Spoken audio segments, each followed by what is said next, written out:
you very much. Dr. Heena Gavit. Thank you, Chairman. Sir, I rise to support the Union Budget 2020-23. I would like to thank Honorable Prime Minister Modi ji and our Finance Minister, Srimati Nirmala Sitharaman ji, for presenting an all-inclusive budget. The Union Budget seeks to complement macroeconomic level growth with a focus on microeconomic level all-inclusive welfare.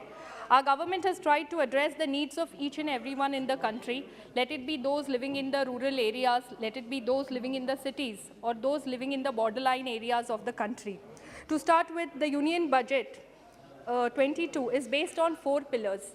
First is the PM Gati Shakti, second is inclusive development, third is the productivity enhancement and investment, sunrise opportunities, energy transition and climate change, and fourth is financing of investments. PM Gati Shakti National Master Plan has 7 engines.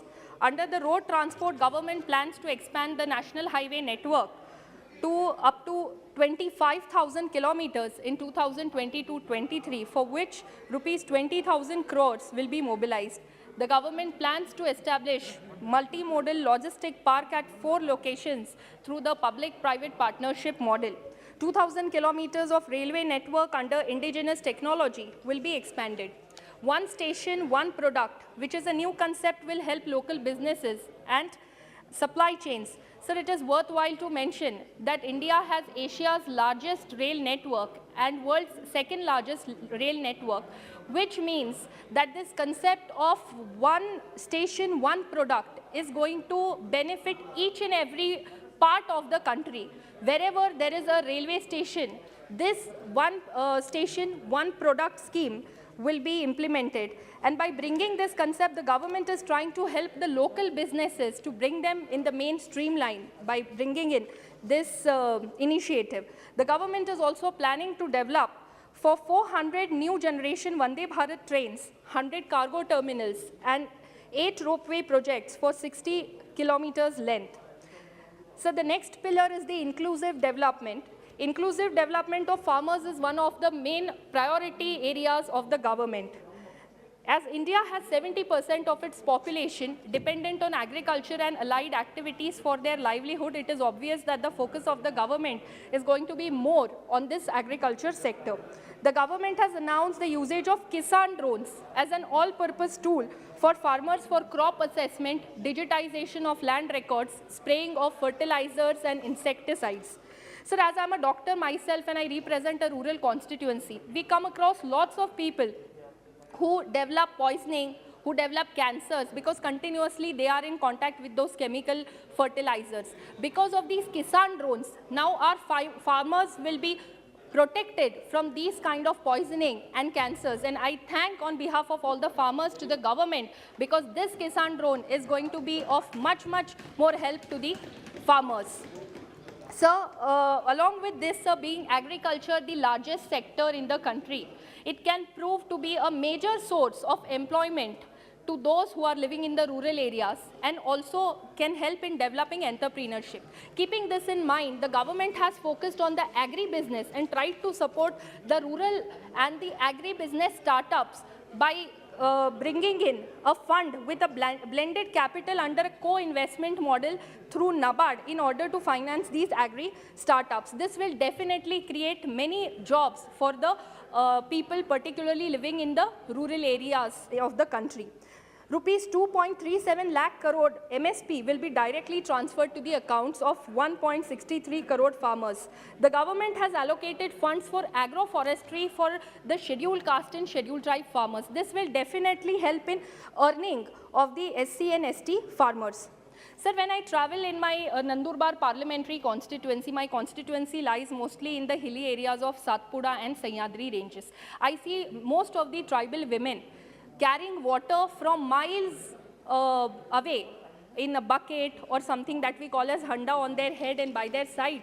And I feel really painful to see our sisters taking water for so long distance, and therefore I try to help these women as much as I can so that they get water available very close to their houses. When government brought the Jal Jeevan Mission scheme, Har Ghar Nal Se Jal, I realized that the government also feels the pain of the mothers and sisters of the country and has launched this scheme. And for this scheme, sir, the government is giving 60 crore to cover 3.8 crore households in the year 2022 and 23.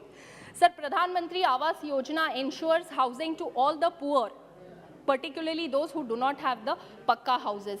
Under the Pradhan Mantri Awas Yojana, in my Nandurbar parliamentary constituency, more than 1 lakh people have got the houses so far, and there are still more number left behind. Now, under this budget, the government has allocated 48,000 crores for completion of 80 lakh houses, which is going to fulfill the dreams of 80 lakh people who have been waiting for their Pakka house so far. And on behalf of all those poor people, I would like to thank the government for this budgetary allocation. Sir, during the pandemic, we all are aware that schools were closed and online education was started.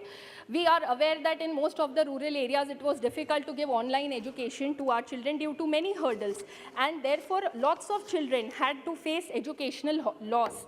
To cope up with this educational loss, the government has come up with one class, one TV channel program of PM Vidya to cover 200 TV channels, so that the educational loss will be covered and our children, who are the future of our country, will get education, and whatever loss they had in the last 2 years will be covered. So on behalf of all the parents, I would like to thank the government for this initiative.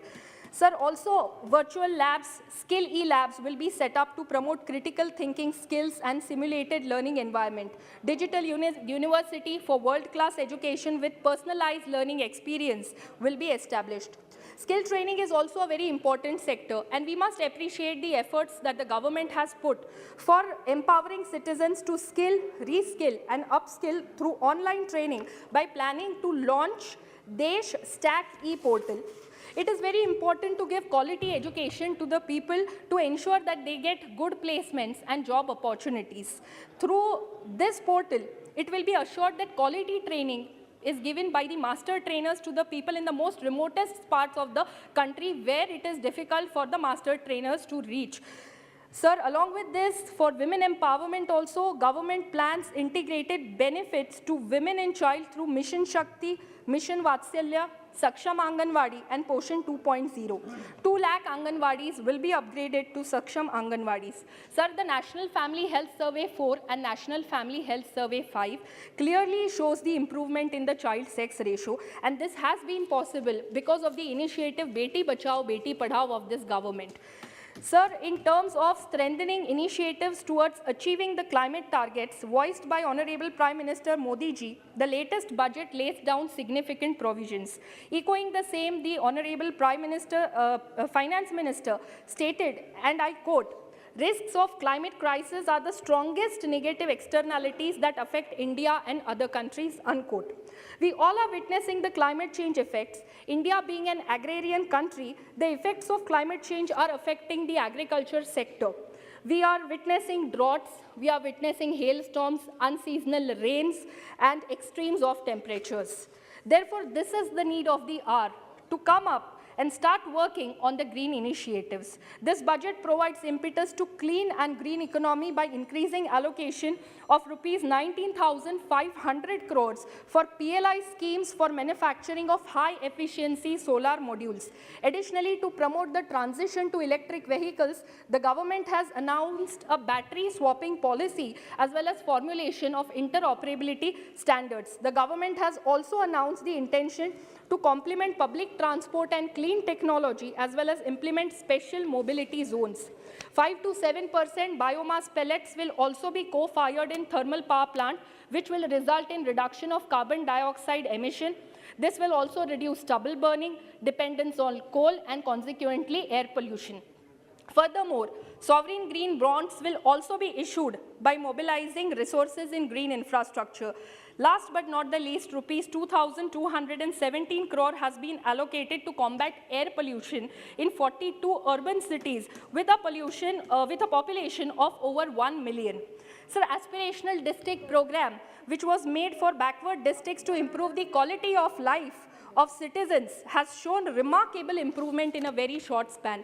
My constituency, Nandurbar, is also one of the aspirational districts, and we have witnessed significant progress in health, nutrition, infrastructure, education, and financial inclusion. In this year's budget, the government has announced its focus from aspirational district to aspirational block, which means going till the last mile, reaching till the last person. And I am very much confident that the way aspirational districts have shown progress over the past few years, definitely improvement in the aspirational blocks will change the picture and will totally change the scenario of that area. Sir, I thank the government, Prime Minister Modi ji, our Finance Minister Nirmala Sitharaman ji, for bringing in this very good budget. I wholeheartedly support the budget. Thank you very much. Thank you very much. Shri V. Redippa ji.